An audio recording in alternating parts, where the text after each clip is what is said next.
नहीं खाई ठोकरे सफ़र में तो मंजिल की अहमियत कैसे जानोगे। गर नहीं टकराए गलत से तो सही को कैसे पहचानोगे। सही और गलत की पहचान करने के लिए ज़रूरी है कि हम कोई कार्य करें। मनुष्य गलतियां करके ही सीखता है। असफलता सफलता की पहली सीढ़ी होती है। सफलता प्राप्त करने के लिए हमें अनेकों प्रयास करने पड़ते हैं, क्योंकि आवश्यक नहीं कि पहली ही बार का प्रयास हमें सफलता तक पहुंचा सके। एक बार पुनश्च मैं किरण अपने YouTube चैनल साहित्यिक सोचों में आप सभी का हार्दिक स्वागत एवं अभिनंदन करती हूँ।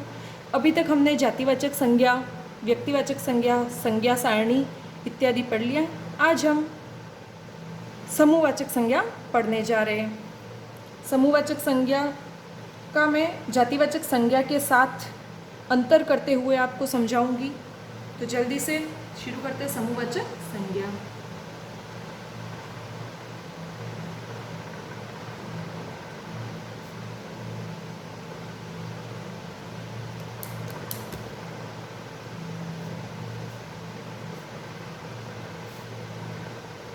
जल्दी से मैं परिभाषा लिख लेती हूँ। जो संज्ञा शब्द एक ही जाति के व्यक्ति वस्तुओं के समूह का बोध कराते हैं, उन्हें समूहवाचक संज्ञा शब्द कहते हैं। मतलब एक ही जाति के बहुत सारे व्यक्तियों या फिर बहुत सारी वस्तुओं का जो बोध कराते, ऐसे शब्द समूहवाचक संज्ञा शब्द के अंतर्गत आएंगे। इसकी पहचान कैसे कर सकते हैं? तो जैसे इसकी परिभाषा से स्पष्ट है कि ये किसी एक ही जाति या वर्ग के एक से अधिक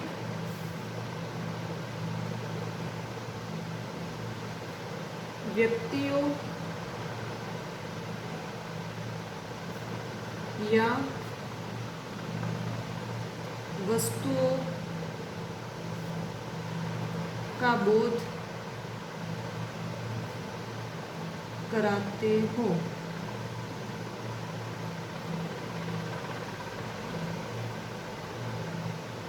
या फिर हम कह सकते हैं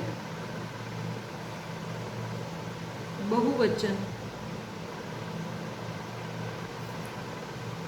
क्रिया के बहुवचन रूप से हम पता कर सकते हैं कि भाई ये जातिवाचक संज्ञा के अंतर्गत ना आके समूहवाचक संज्ञा के अंतर्गत आएगा। उदाहरण जैसे उदाहरण जो है, उदाहरण नंबर 1 है, बच्चा रो रहा है। ठीक है, यहाँ पे क्या है? रो रहा है और यहाँ पर बच्चा। ठीक है, बच्चा एक वचन पुल्लिंग शब्द है और ये जो क्रिया है वो भी एक वचन पुल्लिंग में है ना। बच्चा रो रहा है, जो क्रिया है वो बच्चा शब्द के अनुसार एक वचन पुल्लिंग में ही है। यहाँ पर ये जो बच्चा शब्द है वो हमारे आएगा जातिवाचक संज्ञा के अंतर्गत। यहाँ पर तो है जातिवाचक संज्ञा बच्चा शब्द में। और उदाहरण नंबर 2 देखते हैं, बच्चे रो रहे हैं। यहाँ पर क्या है? बच्चे और यहाँ पर रहे। तो बच्चे जो शब्द है ये बहुवचन पुल्लिंग बहुवचन में। ठीक है, और यहाँ पर जो क्रिया है वो भी बहुवचन में है।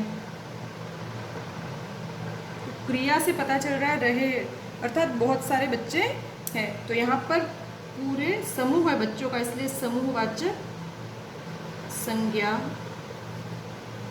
का प्रयोग हुआ है।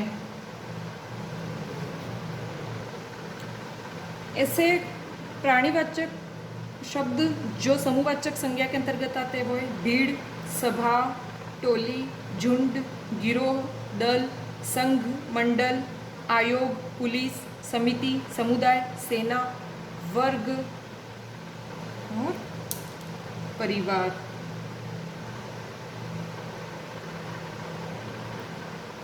ये शब्द किसी कुछ प्राणियों के झुंड या प्राणियों के पूरे वर्ग के बोध कराते हैं। ये समूहवाचक संज्ञा के अंतर्गत आएंगे। अप्राणीवाचक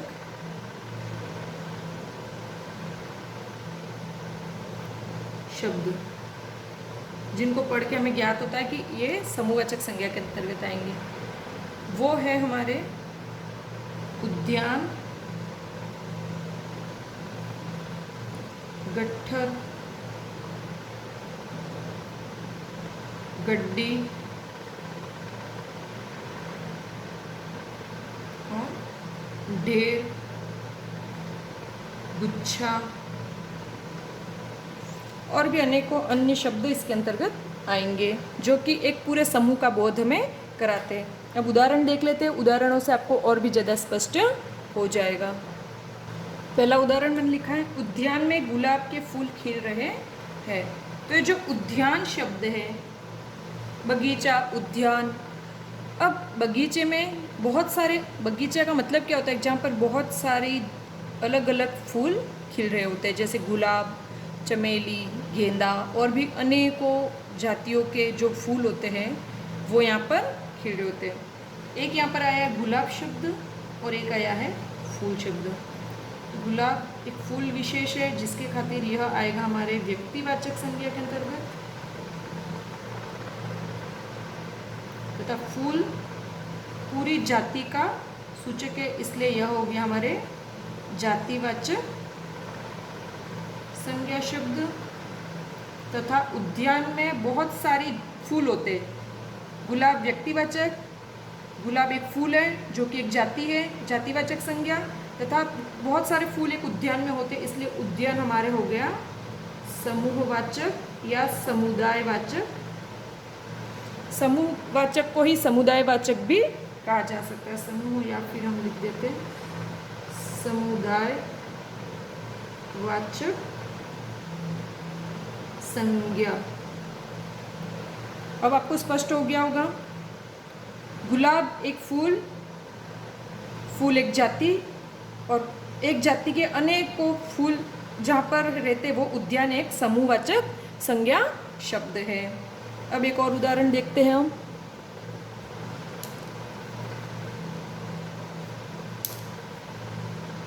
सेना आ रही है। सेना से स्पष्ट है कि बहुत सारे सैनिक उसमें होते हैं, ठीक है, बहुत सारे लोग आ रहे हैं, तो सेना भी हमारे समुदाय शब्द हो गया। उदाहरण नंबर 3 है, सैनिक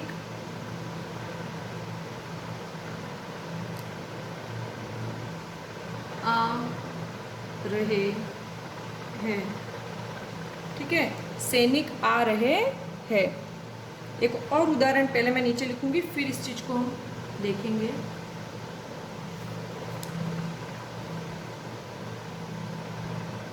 सैनिक आ रहा है। दोनों वाक्यों में एक ही शब्द है सैनिक, लेकिन क्रिया रहे हैं और रहा है। जहाँ पर यहाँ पे सैनिक शब्द एक वचन के अंतर्गत है, पुल्लिंग एक वचन, और यहाँ पर भी क्रिया एक वचन के अंतर्गत है। तो यहाँ पर ये जो सैनिक शब्द है वह हमारे आएगा जातिवाचक संज्ञा के अंतर्गत। सिर्फ सैनिक शब्द पूछा जाए, उसके आगे कोई वाक्य प्रयोग नहीं हो, मात्र सैनिक शब्द में कौन सी संज्ञा है तब आपको जातिवाचक संज्ञा लिखना है।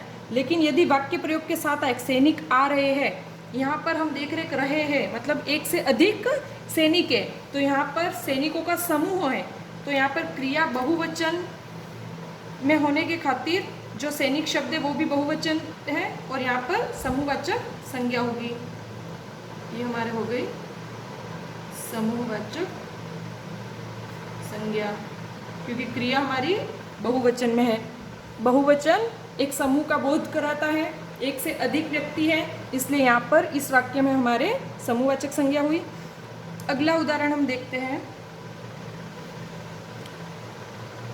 कॉमनवेल्थ गेम्स में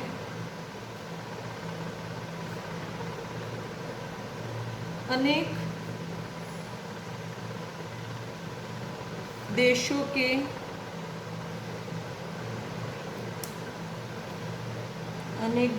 के खिलाड़ी आए। एक अकेला होता तो खिलाड़ी आया होता है ना, क्रिया में आया होता, लेकिन यहाँ पर खिलाड़ी आए, तो यहाँ पर खिलाड़ी जो शब्द है वो क्रिया बहुवचन है। इसके खातिर यहाँ पर जो एक खिलाड़ी शब्द है वो हमारे समूहवाचक संज्ञा शब्द है। लेकिन यहीं पे नोट के साथ एक और वाक्य हम लिखते हैं, सचिन तेंदुलकर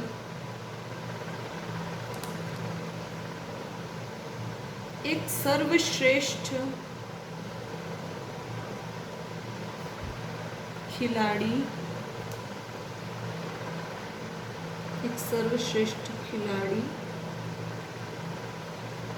है।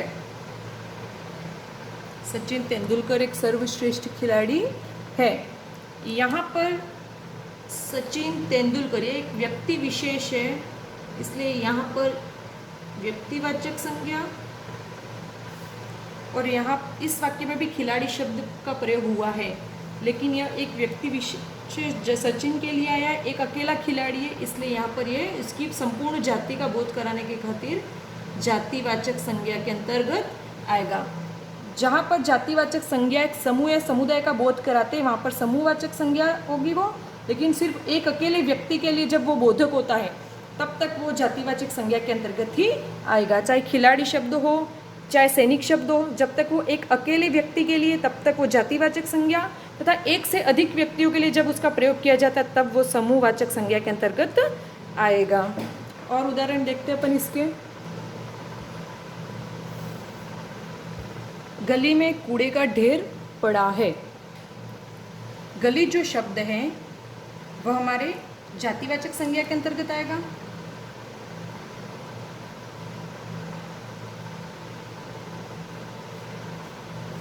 लेकिन जो कूड़े का ढेर है वो हमारे समुदायवाचक संज्ञा शब्द है। परिवार बालक की प्रथम पाठशाला होती है। पहला शब्द है हमारे परिवार। परिवार में एक से अधिक लोग होते हैं, यह समूह का बोध कराता है, इसलिए इसमें समूहवाचक संज्ञा। फिर बालक शब्द जातिवाचक संज्ञा। और एक शब्द और आया इसमें पाठशाला। पाठशाला भी हमारे जातिवाचक संज्ञा शब्द के अंतर्गत है।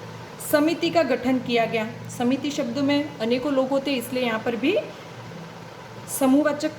भीड़ ने उसे पैरों तले रोन दिया। भीड़ बहुत सारे लोग हैं, इसलिए समूहवाचक। बकरियों के झुंड पर लोमड़ी ने धावा बोल दिया। बकरियों का झुंड, झुंड शब्द से हमें पता चल रहा है कि समूहवाचक है। चोरों का गिरोह पकड़ा गया। बहुत सारे चोर हैं। पुलिस आते ही चोर भाग गया। इन दोनों उदाहरणों को साथ देखेंगे। पुलिस जो शब्द है वो भी हमारे समूहवाचक में, लेकिन यहाँ पर मैंने लिखा चोर भाग गया। चोर भाग गए अगर होता तो भी ये समुदाय में, लेकिन चोर जो शब्द है वो जातिवाचक संज्ञा शब्द है। लेकिन यहाँ पे चोरों का गिरोह, एक से अधिक चोर है, इसलिए ये हमारे आया किसमें, समूहवाचक संज्ञा शब्द में। कुछ और उदाहरण देखते हैं जिससे और स्पष्ट हो जाएगा। अगला उदाहरण है, सड़क पर नोटों की गड्डी पड़ी है। गड्डी से पता चल रहा है बहुत सारे नोटे हैं, समूहवाचक संज्ञा शब्द। बच्चे टोली बनाकर खेल रहे हैं। बच्चा जातिवाचक संज्ञा के अंतर्गत आएगा, लेकिन बच्चे जो शब्द है इससे पता चल रहा है कि एक से अधिक है, इसलिए ये समूहवाचक। ग्रामीण सीधे साधे होते हैं क्रिया बहुवचन में है, जिससे पता चल रहा है बहुत सारे ग्रामीण कौन होते हैं, गांव में रहने वाले लोग। वो कैसे होते हैं, सीधे साधे, इसलिए यहाँ पर कौन सा होगा, समूहवाचक संज्ञा। लेकिन नॉट। गांव शब्द में कैसा है? जातिवाचक संज्ञा शब्द है। गांव जातिवाचक संज्ञा शब्द है। ठीक है, यहाँ पर हम समूहवाचक संज्ञा शब्द के सारे उदाहरण देख चुके हैं। और भी आपको कोई चीज़ समझ में नहीं आई हो या फिर कन्फ्यूज़न हो तो आप कमेंट बॉक्स में मुझे कमेंट करके पूछ सकते हैं। नेक्स्ट टॉपिक हम पढ़ेंगे द्रव्यवाचक संज्ञा। तब तक के लिए मैं आपसे विदा लेती हूँ। धन्यवाद। शुभ रात्रि।